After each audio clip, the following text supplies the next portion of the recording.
2023년도 우리 소방관부 후보 행정법 기출문제 해설을 시작을 하겠습니다. 전반적으로 그렇게 어렵게 출제가 되지는 않습니다. A년하고 비교를 해보면 평이한 수준이라고 보시면 될 것 같아요. 그리고 아주 이제 자주 봤던 기본적이고 중요한 판례 위주로 출제가 됐습니다.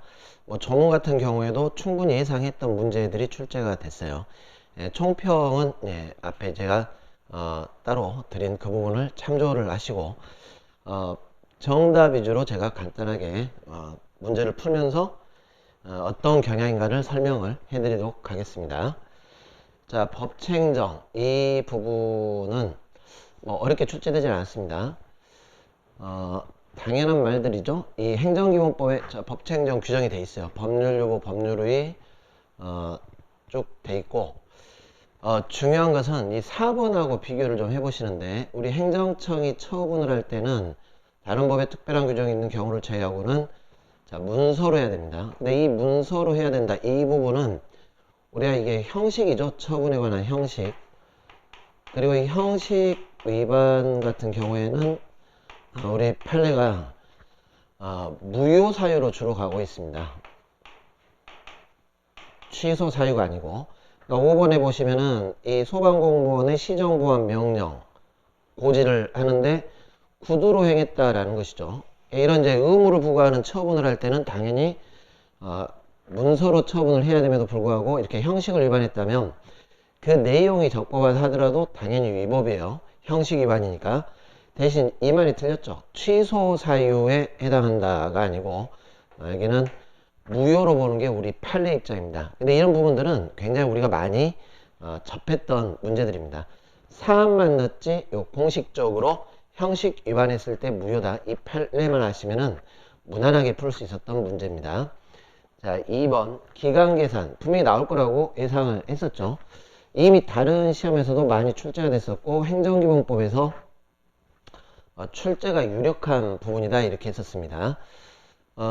기간을 계산할 때 국민들에 대한 처분에 관한 기간 계산은 일단 이걸 기준으로 잡자 그랬던 국민에게 유리한 쪽으로 가야 됩니다.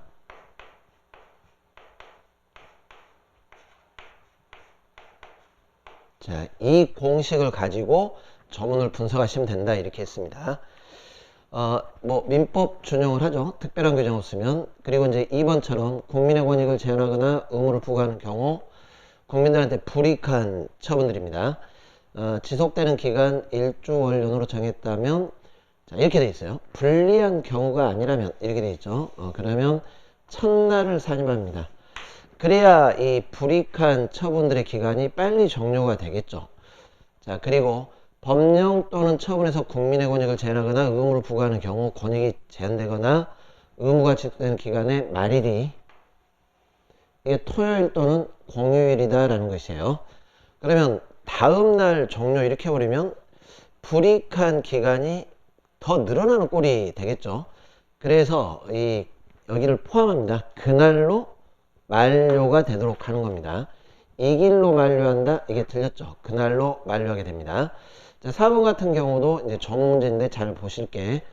특히 5번을 주의하세요. 이 법령 등 공포한 날로부터 일정 기간 경과한 날부터 시행을 하게 됩니다. 공포한 날부터 시행할 때는 공포한 날이 시행일이 되는 것이고 일정 기간 두고 시행할 때는 공포한 날을 첫날에 산입하지 않는다. 이게 이제 우리 행정기본법에 규정이 되어 있습니다. 2번하고 3번 같은 것들을 풀 때는 국민에게 유리한 쪽으로 공휴일이 말일이다. 그러면 그날 끝내야 그 다음날부터 영업이 개시된다. 이런 걸 기억을 했다면 뭐 어렵지 않게 해결이 될 것 같습니다. 3번 문제 보시면 입법활동에 관한 내용입니다. 행정기본법상 행정입법활동 보시면 뭐 조문이 그렇게 어려운 건 아니에요. 여기도 국가나 지방자치단체가 법령 등을 제정, 개정, 폐지하고자 할 때 상위법 위반해서 안 되겠죠. 헌법과 법령에서 정한 절차 당연히 준수해야 될 것이고 그리고 이제 뭐 일반 국민 이해관계자로부터 의견 수렴하고 충분한 협의 거쳐 책임있게 추진돼야 되고 자 그리고 법령 등의 내용과 규정은 다른 법령과 조화 유래야 될 것이고 뭐 당연한 말들이에요. 법령은 일반 국민이 내용을 쉽고 명확하게 이해할 수 있도록 알기 쉽게 만들어야 될 것이고 자, 그리고 행정의 입법활동의 절차 및 정부 입법계획 수립에 관해 필요한 사항은 정부 법제업무 관 사항을 규율하는 부령으로 정한다. 이렇게 안 돼 있고 우리 법에서 대통령령으로 정하도록 돼 있습니다.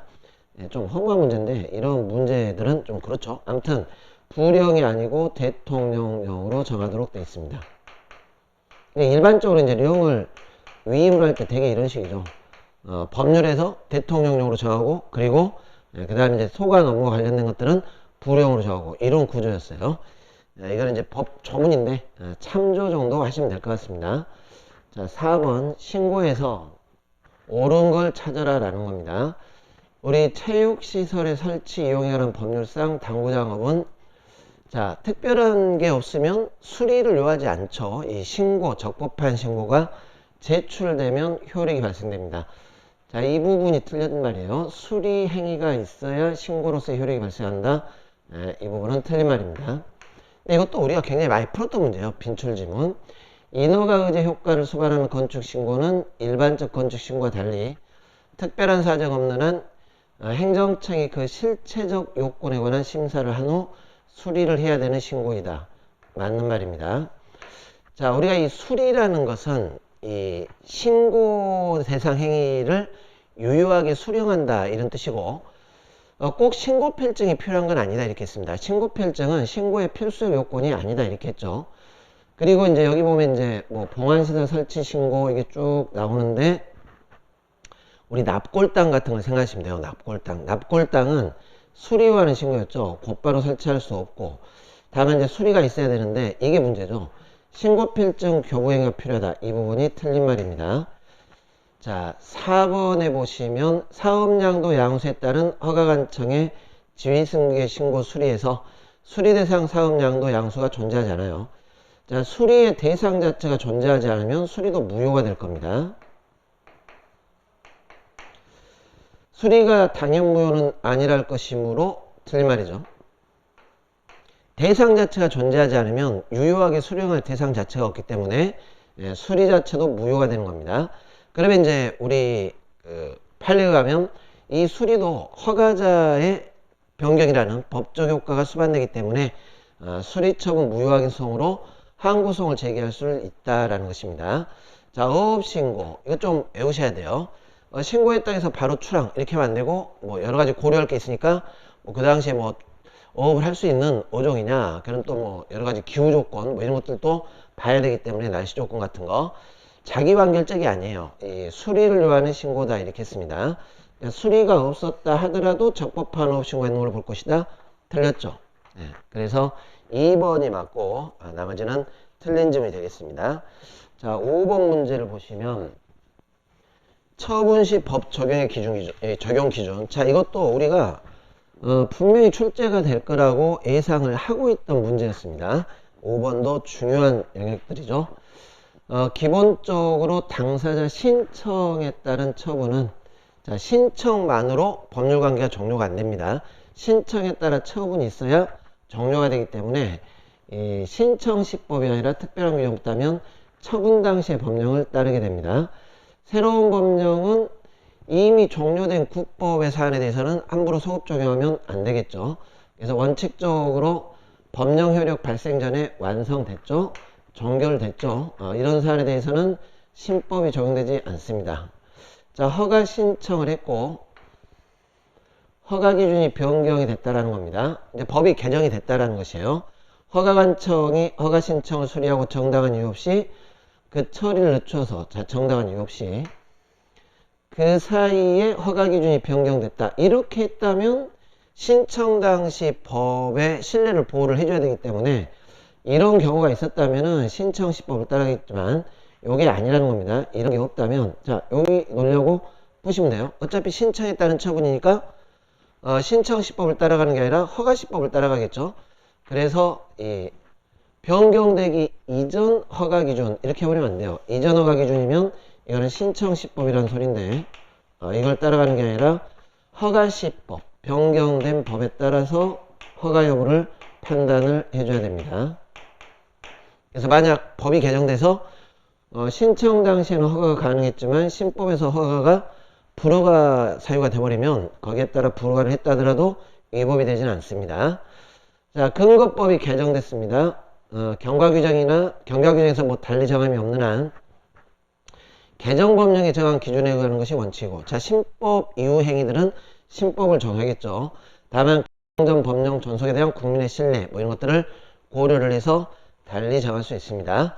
자, 제재처분은 어떻게 합니까? 이거 중요하겠죠. 제재처분은 위반행위 시를 기준으로 한다 이렇게 했어요. 위반행위 시. 제재처분 시가 아니라 위반행위 시. 왜냐면 이미 위반행위, 구법을 위반했다면 구법에 따라 제재를 가해야 되기 때문에, 그래서 법령에 특별한 규정이 있는 경우를 제외하고는 법령을 위반한 행위 당시 이렇게 합니다. 자, 이게 원칙이죠. 이걸 따르지만, 그런데 문제는 유리하게 변경됐다면 유리하게 변경된 신법을 적용한다 이렇게 간다 했습니다. 그래서 일단 이게 원칙이고, 법령 등을 위반한 행위 후에 자, 유리하게 바뀌었습니다. 법령 등의 변경에 의해서 그 행위가 법령 등을 위반한 행위에 해당하지 않게 됐다거나 유리하게 바뀌었죠. 국법 당시는 법 위반이지만 신법 이후에는 법 위반이 아니다. 또는 제재처분 기준이 가벼워졌습니다. 자, 이럴 때는 특별한 규정 없다면 이제 신법 적용을 해야죠. 변경된 법령을 적용한다. 맞는 말입니다. 그래서 옳지 않은 건 이제 3번이 틀린 지문이 되겠습니다. 기본적으로 처분 당시 법령을 적용하는 게 원칙이다라는 것이에요. 자, 6번으로 가보시면, 자, 우리 1번도 그렇고 2번도 그렇고 많이 풀었던 문제죠. 자, 그런데 이 5번을 보세요. 5번에 보시면은 4대강 살리기 사업 중 한강 부분에 관한 각 하청 공사 시행 계획 및 각 실시 계획 승인 처분의 보혜 설치 준설에 대한 예비 타당성 조사 이렇게 되어 있는데, 이거는 자주 봤던 판례는 아니에요. 이거 많이 봤던 판례는 아닌데, 되게 이런 문제를 낼 때는 1, 2, 3, 4를 우리가 아주 기본적인 지문으로 출제를 하게 됩니다. 여기서 답을 찾고 아니면 5번 뭐 이런 식으로. 다만 이거는 여러분들이 어떤 방식으로 풀 수 있냐면 하자승계 같은 걸로 힌트를 잡는다거나 이런 방식으로 풀 수도 있습니다. 지금 앞부분에 보시면은 공사시행 계획 및 각 실시계획 승인 처분의 이 처분에 보설치와 준설 등에 대한 예비타당성 조사를 실시하지 않은 하자다라는 겁니다. 그런데 여기서 지문이 이렇게 돼 있죠. 이 하자는 예산 자체의 하자 이렇게 돼 있어요. 자, 왜 그러냐면 예비타당성 조사를 하는 이유는 이게 이제 어느 정도 예산이 들어갈 건지, 이걸 과연 예산을 확보를 해가지고 이걸 해야 되는지 이런 걸 사전조사입니다. 예비타당성 조사, 사전조사. 그리고 이에 따라 해당 하청 부분에 관한 각 하청공사 시행기획 이걸 이제 수립을 했는데, 좀 보세요. 앞에하고 뒤에하고 서로 별개 목적이죠. 하자 쓴 게 안 되겠죠. 그리고 예산 자체 하자가 있다고 해서 이것만으로 처분까지 하자가 있다? 당연히 이렇게 하면 안 되죠. 그리고 이게 지금 사전조사에 불과하지 이 자체가 하청공사 시행계획 또는 각 실시계획 승인처분 여기하고 관련된 것도 아니에요. 그래서 전체적으로 이 하자까지 인정되는 건 아니다라는 것입니다. 이런 이제 지문 자체에서도 어렵지 않게 찾을 수 있어요. 이거는 예산 자체 하자지 처분 자체 하자로 볼 수 없다. 이런 내용들입니다. 나머지는 많이 봤던 거예요. 과징금 부과할 때 여러 개 처분 사유 찾아봐. 하나 과징금 부과 처분했는데 그중 일부 위법이 있다. 그런데 그 부분이 부과처분에 영향을 미치지 않으면 그러면 당연히 부과처분이 위법이 안 되겠죠. 단속 격찰관 명의로 처분했다. 담당 공무원 명의로 처분한다. 공권력을 당연 무효예요. 네. 학교위생정화구역 내 해제 여부에 대해서 심의 절차 누락했다. 절차 위반이죠. 취소 사유 많이 봤던 겁니다. 처분의 하자 중대 명백인가 여러 가지를 고려해서 기능적으로 합리적으로 고찰해야 한다. 많이 봤던 것들입니다. 그래서 5번 정답 찾는데 그렇게 큰 어려움이 느껴지지 않았을 거다 보입니다. 자, 7번에 보시면 행정청은 위법 또는 부당한 처분의 전부 일부를 향해 소급 취소해야죠. 위법 부당한 처분은 기본적으로 소급합니다. 단 당사자 신뢰를 보호할 가치가 있다. 그러면 장내용 나올 수도 있어요. 자, 이거 굉장히 많이 봤던 겁니다. 굉장히. 조세부가 처분, 침익적인 처분이고, 이런 침익적 처분을 취소를 했고, 그러면 이제 부가처분의 효력은 상실됐겠죠? 근데 문제는 이후에 이를 다시 취소했습니다. 그러니까 취소를 한 거예요. 자, 이럴 때 어떻게 해야 됐습니까? 이게 문제라 그랬죠? 이 취소를 취소하면 원처분의 효력이 원상회복이 되냐 안 되냐, 이게 문제다 이렇게 했어요. 자, 이때는 국민한테 이익이냐 아니냐를 가지고 풀면 돼요. 침익적 처분을 취소했다가 이걸 취소했더니 침익적 처분이 다시 효력이 유지된다 이렇게 해버리면 국민들에게 불이익이 되는 것이죠. 그래서 조세부가 처분의 효력은 당연히 회복이 안 된다 이렇게 했던 겁니다. 자, 나머지는 여러분들이 아주 기본적인 지문들이니까 참조를 해보시기 바랍니다. 자, 8번으로 가보겠습니다. 성결 문제.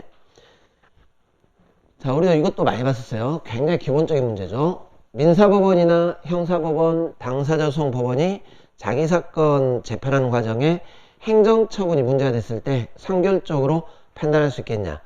위법성은 판단할 수 있어요. 그리고 위법을 판단한 다음에 중대명백한 하자다, 무효까지도 확인할 수 있습니다. 그러나 취소는 할 수 없다 이렇게 했던 거죠.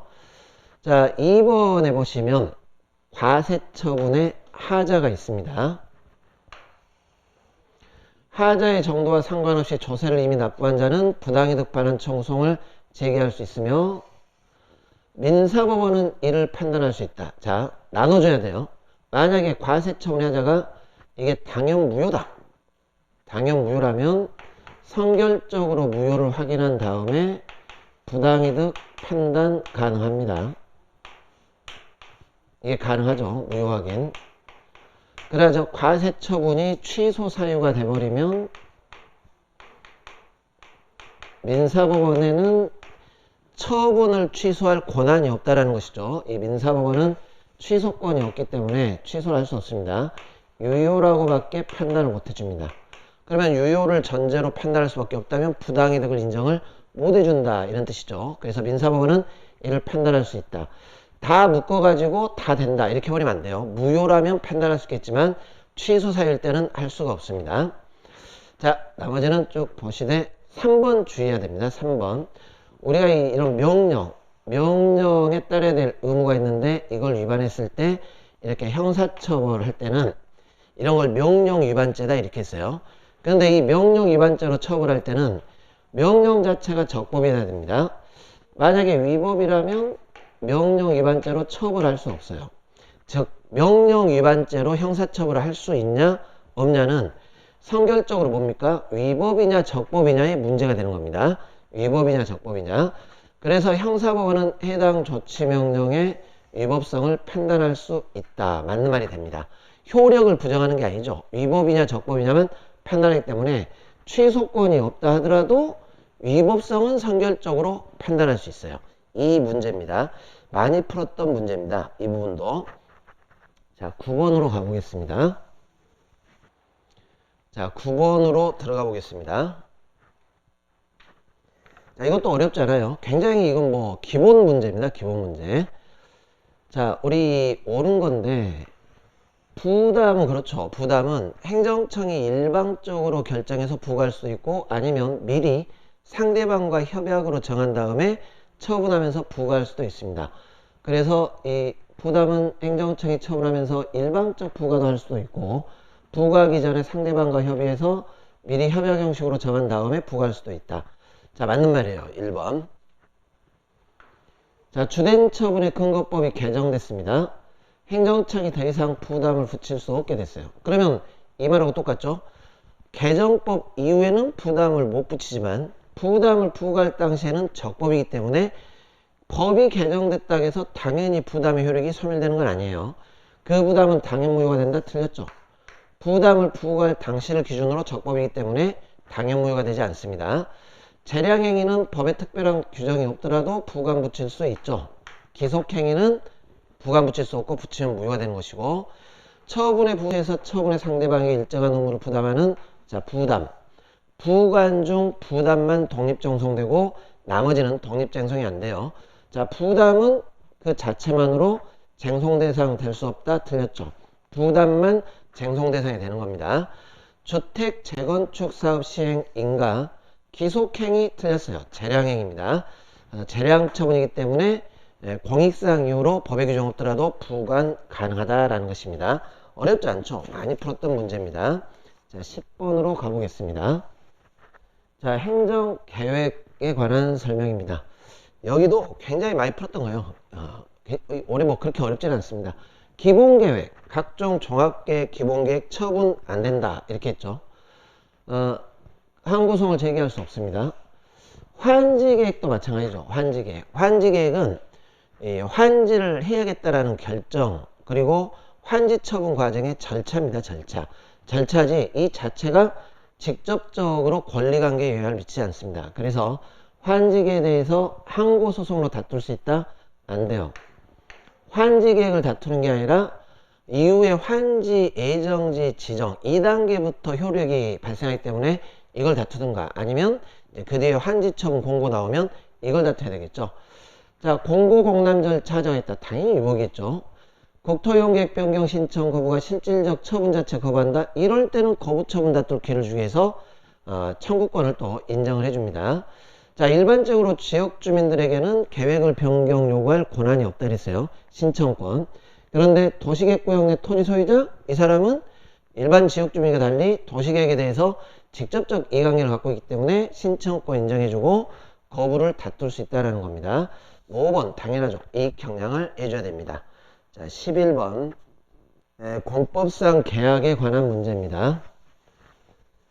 지방자치단체가 근무기간을 정해서 임용하는 공무원으로서 시민 옴부즈만을 채용합니다. 그런데 여러분 이제 이런 문제 때문에 틀렸다고 하시면 안 돼요.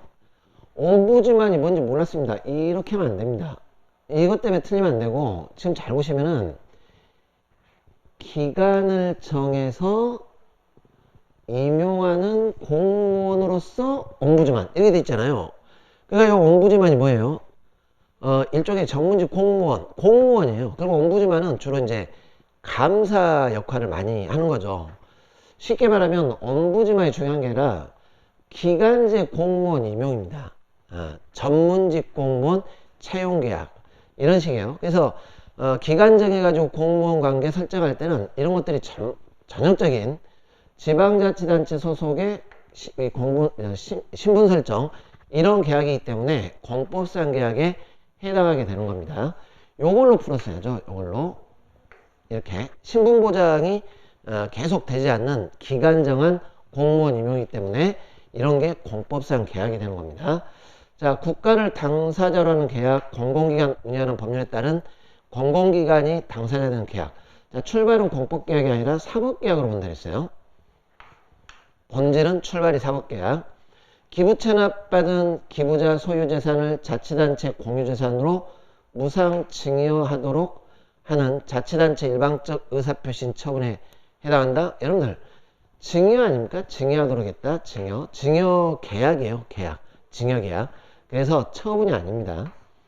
계약상의 문제입니다. 자, 공공사업 시행자가 그 사업에 필요한 토지 협의 취득 많이 봤죠? 사법상 계약, 공법상 계약 틀린 말입니다. 자, 5번을 체크를 해놓으세요. 5번. 중앙행정기관인 방위사업청과 부품개발 협약을 체결한 기업이 협약을 이행하는 과정에서 환율 변동 및 물가 상승 등의 외부적 요인으로 발생한 초과비용 지급. 자, 여러분들 이런 방위사업청과 부품개발 협약 이런 것들은 일종의 뭐가 됩니까? 우리 그 판례 보셨죠?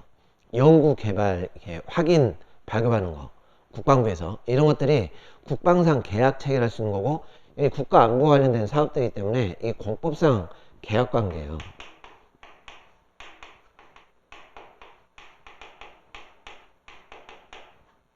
여기에 따라 초과 비용 발생해가지고 지급 청구한다. 그럴 때는 민사소송이 아니라 공법상 당사자 소송으로 제기를 해줘야 됩니다. 전체적으로 공법 관계로 풀어야 된다라는 겁니다. 자, 넘어갑시다. 12번.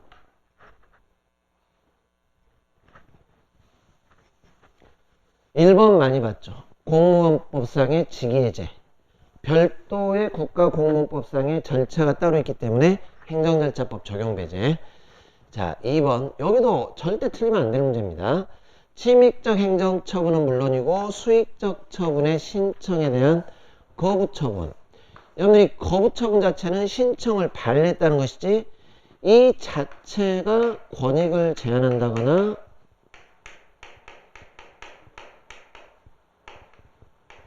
의무를 부과하는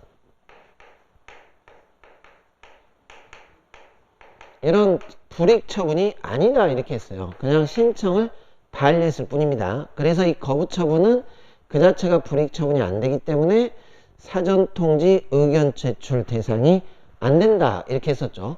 이런 사전 통지나 의견 제출은 불이익 처분, 이런 침익적 처분에만 적용되는 겁니다. 대상된다 틀린 말입니다. 자, 그리고 5번 같은 것도 여러분들이 당사자와 협의로 법에서 규정된 청문을 생략하겠다? 될 수가 없어요. 이런 탈법적 협약이기 때문에 이 자체가 생략사유가 되지 않습니다. 2번이 틀렸죠. 자, 13번 정보공개. 여기도 굉장히 많이 봤던 지문들입니다. 자, 1번 모든 재판과 관련된 정보도 아니고 꼭 소송 기록에 국한될 필요도 없다 이렇게 했어요. 그죠? 그래서 쭉 보시면은 진행 중인 재판에 관련된 정보에 해당하는 사유로 정보 공개 거부하려면 그 정보가 진행 중인 재판에 소송 기록 자체에 포함된 내용이어야만 한다. 들렸죠? 꼭 소송 기록에 국한될 필요 없이 결국 이겁니다. 이 공정한 재판에 영향을 미칠 만한 그런 정보라면 소송 기록에 포함이 안 돼 있더라도 비공개 사유가 되는 겁니다. 자, 비공개 대상 되는 정보는 성명, 주민번호 등의 개인식별 정보에 한정된다. 들렸죠? 자, 이 9조 1항 6호가 그거예요. 사생활과 관련된 정보들은 비공개 사유인데 꼭 개인식별 정보에 한정되지는 않습니다. 자, 공개될 경우 업무의 공정한 수행에 현저한 지장을 초래한다고 인정할 만한 상당한 이유가 있다. 그러면 이제 비공개 사유인데 이제 그걸 판단하는 기준이죠. 업무의 공정한 수행이 객관적으로 현저하게 지장받을 거라는 고도의 개연성. 맞는 말입니다. 자, 국민은 다 들어간다 했어요. 권리 능력 없는 사단, 재단도 국민에 포함되는 거죠. 틀렸죠? 해당하지 않는다. 그리고 개별적 비공개 사유에 해당하는 경우에 이에 대한 주장, 입증 없이 개괄적 사유로 거부할 수 있다. 큰일 나겠죠. 비공개는 굉장히 엄격하게 해줘야 되기 때문에 공개가 원칙이고 이 비공개 사유에 어디에 해당하는가를 반드시 특정하고 그리고 비공개를 해줘야 됩니다. 어렵지 않게 풀 수 있는 문제였습니다. 자, 14번. 지금까지 문제들은 사실 여러분들 어느 정도 기본적으로 정리가 돼 있으면 충분히 다 풀 수 있는 그런 문제들입니다. 14번도 마찬가지예요. 인도명도 대집행 안 되죠. 대체성이 없다 이렇게. 자, 2번 보시면 대집행은 이게 돼야 돼요. 대체성이 있어야 돼요. 대신 행정청이 대신 집행하는 거기 때문에 대체적 의무에 대해서만 대집행을 할 수 있습니다. 부작위 의무는 대체성이 없어요. 대집행이 안 되는 거죠. 가능하다 틀렸죠. 부작위 하지 말아야 돼요. 영업을 하지 마 했는데 영업을 하고 있어요. 행정청이 대신 영업 안 하겠다. 말이 안 된다는 거죠. 그래서 여기는 자기 의무로 전환을 시켜주지 않는 이상은 부작위 자체는 대집행 대상이 안 된다라는 것입니다. 이외에 뭐 다 푸실 수 있는 거고 5번과 같이 협의 취득 시에 약정을 했어요. 건물 소유자가 대상 건물에 대해서 강제 철거하겠다 뭐 이렇게 돼 있는데 이 자체가 사법상 계약의 성격을 띠고 있고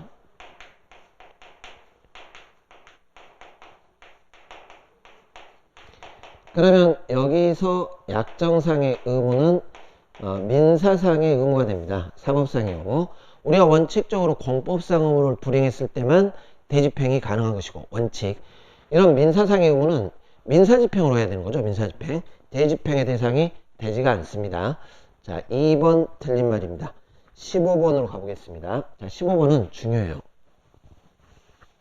자, 이거는 여러분들이 꼭 확인을 하셔야 됩니다.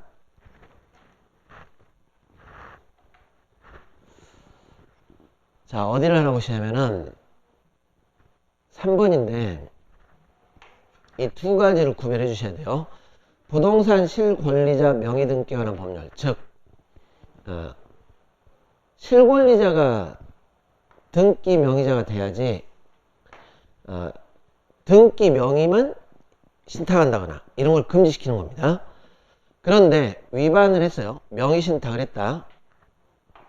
우리 법상 과징금 부과 자체, 이 부과 자체는 과징금을 부과한다 이렇게 되기 때문에 부과를 반드시 해야 됩니다. 이거는 기속입니다. 그러니까 부과를 할까 말까 이제 결정하는 거죠. 이 자체까지 재량이 되는 건 아니에요. 과징금 부과 자체는 기속, 반드시 부과를 해줘야 됩니다. 다만 이제 부과를 반드시 해야 되되 일정한 감경 사유가 있긴 해요. 임의적 감경 사유. 행정청이 일정한 사유가 있을 때 임의적으로 감경할 수는 있어요. 자, 이 부분은 재량이라는 거죠. 자, 그래서 두 개를 나눠줘야 됩니다. 부과 자체는 반드시 기속적으로 하는 것이고, 다만 이 사유가 있을 때 어느 정도 감경할까 말까, 이 부분은 재량입니다. 그러니까 일단 부과는 해야죠. 일단 부과는. 이 자체가 재량이 되긴 틀린 말이에요. 조세포탈하거나 법령에 의한 제한 회피할 목적이 아닌 경우에는 이를 부과하지 않거나 전액 감면할 수 있다? 안 돼요. 일단 부과를 다 해야 되니까 전액 감면 안 되는 겁니다. 임의적 감경은 가능하겠지만 전액 감면 안 돼요. 두 개를 구별을 해 주셔야 됩니다. 자, 나머지도 한번 여러분들이 보시고 16번으로 가보겠습니다. 즉시강제. 이 즉시강제 같은 경우에는 영장주의 같은 것들이 잘 나온다 이렇게 했었죠. 자, 여러분들 이 신체, 국민의 신체에 대해서 강제권을 발동할 수 있는 경우는 국가 공권력을 행사를 해서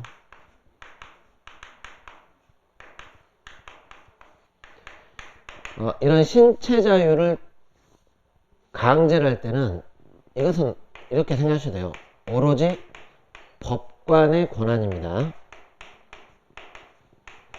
그러니까 수사기관들도 신체 체포한다거나 구속할 때 어떻게 해요? 영장을 발부받아라 이렇게 하는 거죠. 법원으로부터 허가를 받아야 됩니다. 물론 이제 예외적으로 영장 예외가 인정되긴 하겠지만 기본적으로 이게 전제예요.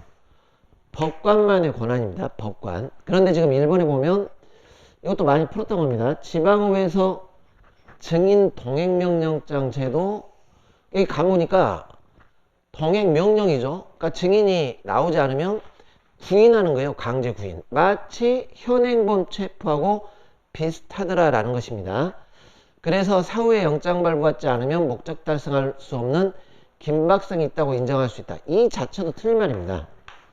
여러분 지금 이 증인 동행 명령장인데 뭐가 급박하겠어요? 명령하고 안 하면 구인하는 건데, 그죠? 이런 것이라 긴박성도 없고, 그리고 이런 증인 동행 명령을 지방의회가 조례로 정해서 의장이 발부한다. 이 자체가 위헌이 되는 겁니다. 이런 것들은 법관이 할 수 있는 권한입니다. 자, 이런 의미만 파악하시면 돼요. 이 판에도 우리가 많이 봤던 거예요. 그래서 1번이 틀린 말입니다. 나머지는 한번 여러분들이 쭉 보셔도 충분할 것 같습니다. 자, 17번. 우리 이거 조사기본법의 조문들도 자주 나온다 그랬죠. 뭐 2번 같은 경우에 자발적 협조를 전제할 뿐 조사급에 대한 어떠한 제재도 없는 임의적 행정조사라면 법령상 명확한 의미의 근거 없더라도 가능하다. 여러분들 이런 임의적 조사가 뭐냐면 자발적 협조예요. 자발적 협조. 강제성이 없어요. 그러면 법의 규정 없더라도 가능하다 이렇게 했죠. 자, 그리고 그 4번으로 가봅시다. 자, 3번도 여러분들 이 국세징수법상의 세무조사 같은 경우에는 이거는 강제조사를 뜻합니다. 처분이죠. 그러니까 중복조사가 엄격하게 제한되는 거예요. 보시면은 이제 법적 의무를 부담한다. 맞아요. 이런 것들은 처분에 해당합니다. 자, 4번 행정조사 실시하고자 하는 행정기관의 장은 통계법에 따른 이런 지정통계, 통계 작성을 위에서 조사를 할 때 반드시 서면으로 조사 대상자에게 조사 목적 통지한다. 자, 이것은 사전에 서면으로 조사 이렇게 통지하는 예외 사유예요. 이런 거 이제 외워둬야 된다 이렇게 했죠. 그래서 이런 경우 자발적 협조에 의한 조사 또는 증거인멸 우려가 있다. 이런 단순 통계조사, 이 통계조사 같은 경우는 항목조사만 하면 되기 때문에 미리 사전에 통보할 필요가 없다라는 것입니다. 그래서 예외사안인데 하려 한다 이렇게 했으니까 틀렸죠. 5번도 많이 풀었죠. 동의 없이 강제로 체결했다. 이 강제 체결할 때는 영장이 있어야 됩니다. 영장 없이 강제 체결했다. 위법하게 수집된 증거가 되는 것이고 거기에 따라 면허 취소 처분했다. 위법이 되는 겁니다. 자, 18번 개인정보보호법. 자, 이 개인정보보호법에서는 이것도 이렇게 공식으로 외우자겠습니다. 우리 개인정보보호법에서 증명책임 문제가 나오면 다 누가 증명을 해야 되냐면 개인정보 처리자 쪽에서 증명을 해줘야 됩니다. 정보 처리자 쪽에서. 법이 다 그렇게 돼 있어요. 자, 이런 공식으로 딱 외우세요. 증명 책임은 증명 처리자 쪽이 해야 된다. 그래서 이 예를 들어 손해배상 같은 경우에도 피해자인 정보 주체가 정보 처리자의 고의과실을 입증하는 게 아니라 정보 처리자 쪽에서 고의과실이 없다라는 걸 입증을 해야 그래야 면책될 수 있어요. 이쪽에서 고의과실 없음을 증명을 해줘야 됩니다. 자, 개인정보보호법에 따르면 개인정보 처리자는 그래서 여기는 지금 보시면은 정보 주체가 고의과실 입증해야 한다. 이게 틀린 말이죠. 정보 주체가 아닙니다. 자, 2번 개인정보 처리자는 개인정보 처리 목적에 필요한 범위 내에서 개인정보의 정확성과 안전성, 최신성을 보장하도록 해야 된다. 자, 이런 게 가끔 우리 이 소방직 문제 특성입니다. 조문을 교묘하게 꽈요. 교묘하게. 이제 참 현장에서 이런 거 못 찾죠. 이게 안전성이 아니고 보시면 정확성, 최신성, 완전성으로 되어 있습니다. 완전성을 확보하도록 해야 한다. 완전성을 보장하도록 해야 한다. 이렇게 되어 있어요. 조문이. 참 이렇게 좀 문제 출제를 안 했으면 좋겠는데, 자, 이런 식으로 했어요. 어떤 의미 때문인지 모르겠지만 전반적인 이 조문의 앞뒤를 좀 맥락을 봐라 라는 것인데, 자, 좋아요. 그렇지만 정답을 찾는 데는 별 지장 없게 출제들 합니다. 이런 게 우리 소방직 시험의 출제 다른 직 시험과 좀 다른 경향입니다. 교묘하게 조문을 이렇게 함정을 파는 거. 집단분쟁 조정기간. 네, 이건 우리가 좀 외우자 그랬어요. 여기는 우리가 이게 분쟁조정, 뭐 집단분쟁 조정도 그렇고 일반적인 분쟁 조정도 그렇고 분쟁 조정 신청받고 60일 이내 조정안을 작성을 해야 됩니다. 30일 이내 틀렸죠. 60일 이내로 되어 있습니다. 자, 이미 공개된 개인정보를 정보 주체 동의했다고 객관적으로 인정된 범위에서, 자, 이거는 우리가 또 많이 풀었던 거예요. 이미 공개된 개인정보. 자, 이런 사안입니다. 법과대학에 재학 중인 교수가 그 법과대학 홈페이지에 개인적 인적 사항들 프로필 쪽 규정이 올라와 있더라는 거죠. 그걸 법률정보 사이트에서 수집을 해가지고 회원들에게 유료로 제공을 했던 겁니다. 그랬더니 우리 판례가 그거예요. 아니, 이미 공개를 그렇게 법학 홈페이지에 올렸다면, 대학 홈페이지에 올렸다면 다른 데 이렇게 전파될 수 있다는 걸 객관적으로 동의를 할 수 있는 사항 아니냐라는 겁니다. 그래서 이거 위법이다 이렇게 해봐야 대학 교수가 그로 인해 침해되는 이익도 그렇게 큰 것도 아니고, 다만 그 정보 사이트 여기는 침해되는 이익이 더 커버린 것이고, 자, 이런 전반적인 취지로 봤을 때는 정보 주체가 동의가 있다고 객관적으로 인정되는 범위 내에서 처리할 때 아주 민감한 정보도 아니고 기본적인 프로필 정도였다라는 겁니다. 별도의 동의 불필요하다고 봐야 되고, 별도 동의 받지 아니했다고 해서 개인정보보호법 위반으로 올 수 없다. 맞는 말입니다. 자, 그리고 이제 뭐 이 정보 처리자 다 들어가는 거죠. 뭐 개인은 포함되지 않는다 틀렸죠. 자, 19번입니다. 공공시설 하자인데 영조물 하자 책임져. 영조물 하자. 여기도 뭐 어렵지 않기 때문에 간단하게 정답이지만 체크하고 넘어가겠습니다. 우리 3번에 보시면 공공의 영조물의 설치관리 하자가 있기 때문에 타인에게 손해가 발생했다. 여러분들이 국가배상법에서는 배상 책임이 국가와 지방자치단체로 규정이 되어 있습니다. 우리 헌법은 국가와 공공단체 이렇게 되어 있지만 국가배상법은 지방자치단체로 되어 있죠. 공공단체로 되어 있지는 않아요. 나머지 공공단체는 민법에 따라 배상한다 이렇게 하는 거죠. 그래서 틀린 말이 되겠습니다. 나머지는 뭐 어렵지 않으니까 한번 여러분들이 보시면 될 것 같습니다. 자, 20번 손실보상에 자 많이 풀었던 겁니다. 매립면허 고시만으로는 면허고시가 났지 아직 어업하는 데는 지장이 없어요. 그리고 이제 매립공사가 실행돼서 그러면 이때부터 이제 어업을 할 수 없게 되는 거죠. 그러니까 현실적인 재산상의 침해는 이때 나오는 겁니다. 자, 이렇게 관행업권자에게 실질적 현실적 피해가 발생했을 때 보상 청구권이 발생하게 됩니다. 그러니까 이게 돼야 보상 청구권이 생기는 거고 매립면허 고시 단계부터 보상하라 이렇게 요구는 못한다라는 것이에요. 자, 2번 이제 잘 봅시다. 2번 여러분들 공익사업 시행으로 인해서 이곳에서 영업을 더 이상 할 수가 없습니다. 그런데 어떤 영업은 다른 지역에서 영업이 가능한 경우도 있고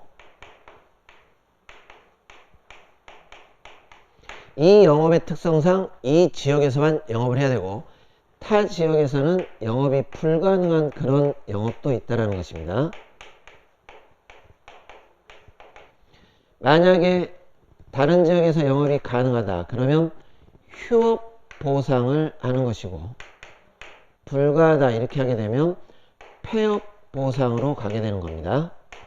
자, 이런 논리인데 현 시점에서는 어차피 영업을 못해요. 현 시점에서. 자, 가능성이죠. 영업이 이렇게 장내 다른 지역에서 되냐 안 되냐. 자, 뭐가 됐건 휴업 보상이 됐건 폐업 보상이 됐건 보상을 해줘야 됩니다. 이게 영업 보상이에요. 영업 손실 보상. 그런데 이 영업 손실 보상은 반드시 수용을 해야 된다? 이런 건 아닙니다. 공익사업으로 인해서 영업이 불가능하면 영업보상이 들어가는 겁니다. 그래서 우리 사업인정고시는 수용재결 절차로 나아가 강제적 방식으로 토지 소유자나 관계인의 권리를 취득 보상하기 위한 요건으로 영업손실보상 청구를 위해서 반드시 사업인정이나 수용이 전제가 돼야 한다. 틀린 말이에요. 여러분 좋아하시는 반드시 뭐 이게 뭐 수용 재결돼도 보상 들어가는 것이고 꼭 이게 아니라도 이 사업으로 인해서 영업이 불가능하면 영업손실을 보상을 해줘야 됩니다. 나머지는 많이 풀었던 거라 그렇게 큰 어려움이 없습니다. 2번을 잘 봐주세요. 반드시 사업인정 수용 이게 전제가 되는 게 아니라 공익사업으로 인해서 그 지역에서 영업이 불가할 때 이럴 때 영업손실 보상하되 휴업, 폐업 이렇게 나눠진다라는 것입니다. 자, 21번. 자, 여기도 여러분들 많이 풀었던 문제예요. 옳지 않은 겁니다. 인용재결이 확정이 됐습니다. 기속력 생기겠죠?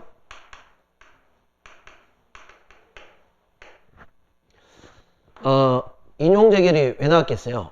행정청의 처분이 위법부당하다고 해서 인용재결이 나온 거예요. 그러면 행정청은 더 이상 위법은 반복하면 안 된다라는 기속력이 생긴다라는 것입니다. 근데 여러분들 요 인용재결 가지고 얼마든지 뭐 할 수 있습니까?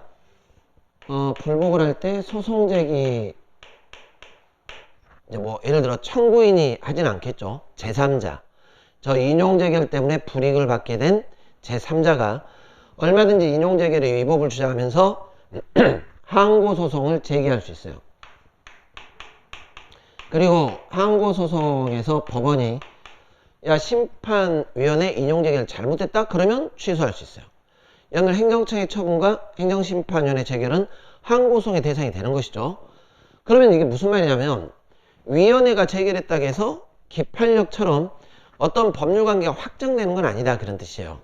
여기 보시면은 처분의 기초가 되는 사실관계나 법률적 판단이 확정되고 법원은 이에 기속되어 모순되는 주장 판단할 수 없다. 절대 틀린 말입니다. 얼마든지 법원은 위원회 판단이 잘못됐다라고 보이면 재결, 취소 가능하다라는 것입니다. 기판력이 없다는 것이죠. 자, 사실 이것도 어느 정도 공부되신 분들은 금방 풀 수 있는 문제입니다. 자, 22번. 자, 여기도 보시면 자, 어렵지 않아요. 행정청이 영업자에게 2번 보세요. 행정제재를 했습니다. 그리고 그 처분을 영업자에게 유리하게 변경을 했어요. 여러분들 유리하게 변경한 요걸 취소하라 이렇게 하면 안 된다는 것이죠.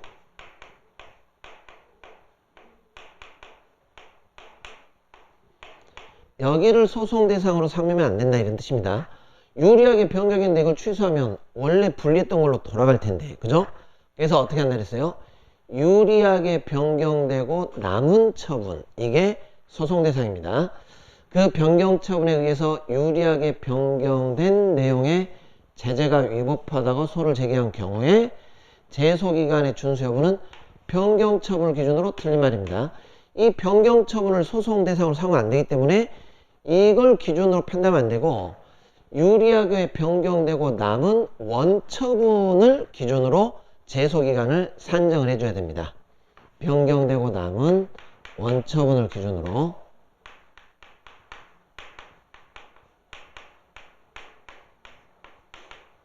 빈출이에요. 빈출. 많이. 그러니까 여기까지 지금 22번까지 풀었는데 다 빈출이에요. 여러분들. 이번에는 그렇게 나왔어요. 내년에는 어떻게 나올까요? 정답은 그렇게 나올 거예요. 그렇다고 빈출만 외워라. 이건 아닙니다. 기본이 잡히면 암기는 따라온다 그랬습니다. 자, 나머지는 여러분들 한번 보시고 23번 2번 보시면 상수원 보호구역 변경 처분에 대해서 상수원으로부터 급수받는 인근 지역 주민 굉장히 빈출이죠. 인근 주민을 위해서 상수원 수질 관리하라 이게 아닙니다. 상수원 확보를 위해서 그렇게 하는 거지 공공일반. 그래서 지역 주민들은 이런 처분에 대한 취소를 구할 법률상 이익이 없다라는 것입니다. 자, 두 번째 법률상 이익은 3번입니다. 직접적 구체적 법이 직접적으로 보호하는 이익이죠. 행정의 적법성 보장을 위해 간접적이거나 사실적 경제적 이익 이런 것들은 반사적 이익이에요. 힌트가 뭡니까? 특정 사익을 보호하는 게 아니고 행정의 적법성 보장을 위해 간접적 이렇게 돼 있죠. 직접적 보호를 못 받는 겁니다. 원고적 격 인정 안 돼요. 자, 거부처분 굉장히 이것도 빈출이죠. 거부처분이 항고소송 대상되는 처분이 되려면 상대방한테 처분을 요구할 신청권이 있어야 됩니다. 근데 이 신청권의 전부는 2단계에서 뭐 있습니까? 2단계에서는 성립요건입니다. 성립요건. 있냐 없냐 이런 뜻이라 했어요. 성립요건. 일단 성립이 돼야 그 다음에 이제 본안에서 판단할 테니까 있냐 없냐. 자, 있다면 그 다음에 이제 본안에서 있다면 신청권이 있다면 이제 본안 들어가겠죠. 법원이 본안 판단하면서 야 그렇다면 신청대로 처분을 해줘야 되냐 말아야 되냐 이걸 이제 판단하는 거죠. 신청대로 처분을 해줘야 돼 아니면 거부해야 돼 이렇게. 자, 여기서는 신청대로 이런 걸 판단하는 게 아니라 성립요건 이 소송요건 단계에서는 일반적 추상적으로 국민들한테 이런 처분을 요구할 신청권이 있냐 없냐 이 문제입니다. 만약에 없으면 없다? 각하예요. 여기서는 있다면 이리 가는 겁니다. 그래서 쭉 보면 구체적 사건의 관계복귀 해석에 의해 구체적으로 결정되는 것이고 신청인이 그 신청에 따른 단순한 응답을 받을 권리를 넘어 신청의 인용이라는 만족적 결과를 얻을 권리를 의미한다? 틀린 말입니다. 이 부분은 지금 처분성을 인정하기 위한 전제 요건이다 이렇게 돼 있죠. 이 거부가 항고소송 대상되는 처분이냐 아니냐를 판단할 때는 이 부분은 본안에서 판단하는 것이고 그냥 일반적 추상적으로 국민들한테 이거 요구할 권리가 있는가 없는가 이렇게 판단하는 겁니다. 자 5번 건축물의 입주 예정자는 건축물에 대한 사용검사 처분의 무효하기나 취소를 통해 하자 상태를 제거한다. 그럼 보세요. 만약에 지금 사용검사 처분이 무효다 또는 검사 처분을 취소해버리면 입주자들은 이 건물을 입주를 못해요. 왜? 사용검사가 무효인데 사용 못하게 되는 거죠. 사용검사 처분 취소해버리면 건물 사용을 못해요. 입주를 못하는 겁니다. 그래서 우리 판례가 어떻게 했어요? 이 하자는 민사관계로 이렇게 풀면 모를까? 항고소송으로 이걸 취소해달라? 이익될 게 하나도 없어요. 그렇죠? 입주 예정자가 이익을 받을 게 하나도 없다. 그래서 법률상이 인정이 안 됐다라는 것입니다. 그러면 이제 정답이 1번인데 이게 당연히 병역처분이죠. 항고소송은 다툴 수 있겠죠. 불이익처분. 공기업 준정부기관 회계사무규칙에 의한 한국전력공사 부정당업자 제재처분 및 구청장의 주택건설사업 계획 승인 처분은 항고소송 대상된다. 자 이게 맞는데 자 요거를 여러분들 좀 제가 해설 달아낸 거 참조하셔가지고 외우시기 바랍니다. 한국전력공사가 자신들의 회계관리 규정에 따라 입찰 참가 자격을 제한할 때는 사법상 계약관계, 회계관리 규정, 법률과 법률의 위임에 따른 요거는 규칙인데 이거는 법률의 위임에 따른 규칙이에요. 그러니까 회계관리 규정이 아니에요. 이럴 때는 법률로부터의 근거가 있기 때문에 제재 처분을 받던 겁니다.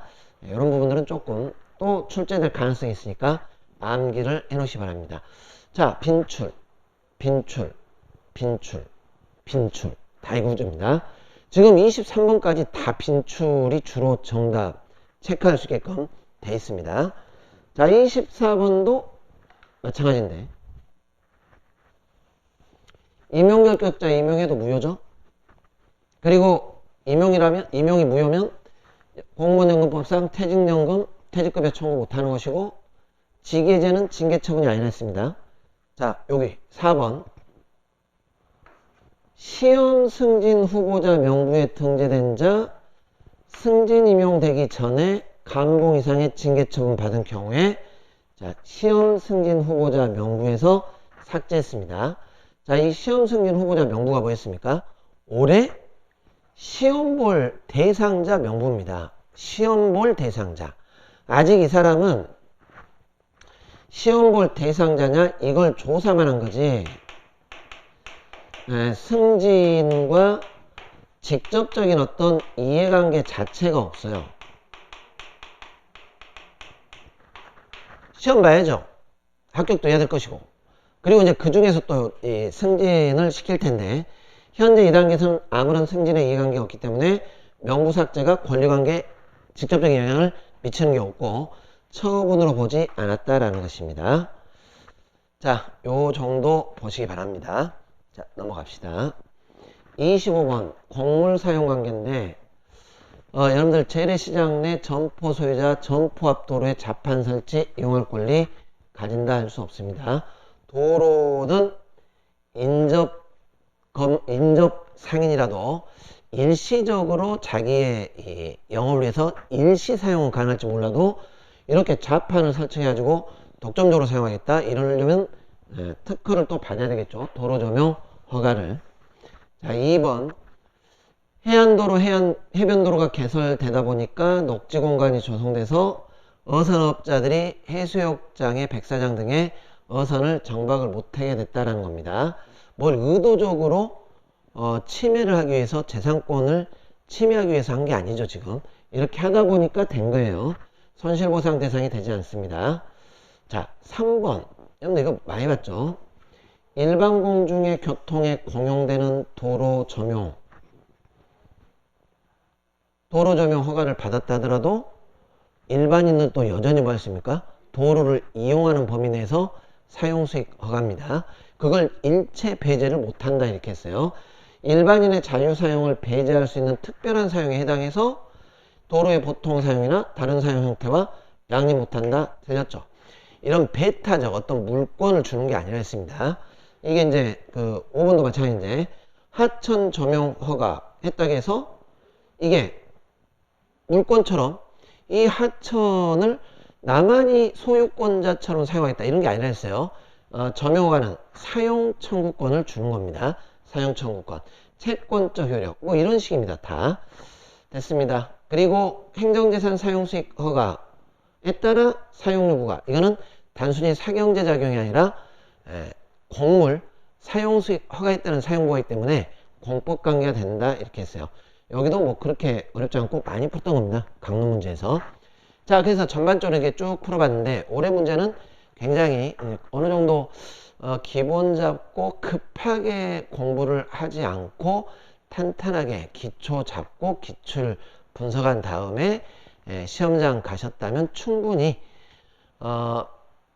만점이라고 하면 이제 조금 또 열이 받으실 수 있으니까 90에서 95점 이상 충분히 맞을 수 있는 그런 문제였습니다. 자, 요는 준비를 하냐 안 하냐인데 항상 말씀드리지만 적은 인원을 뽑는 시험일수록 차분하게 준비를 해나가는 게 굉장히 중요해요. 급하게 공부를 해갖고 될 일이 아니에요. 그래봐야 항상 커트라인에서 밑으로 가지 올라가기가 쉽지가 않습니다. 그래서 준비하신 분들은 지금부터 이런 기출 이렇게 출제가 되는구나 라는 걸 보시고 기본부터 차근차근 커리큘럼에 따라 정리를 해 놓으시기 바라겠습니다. 네, 여기까지 기출풀이를 마치도록 하겠습니다.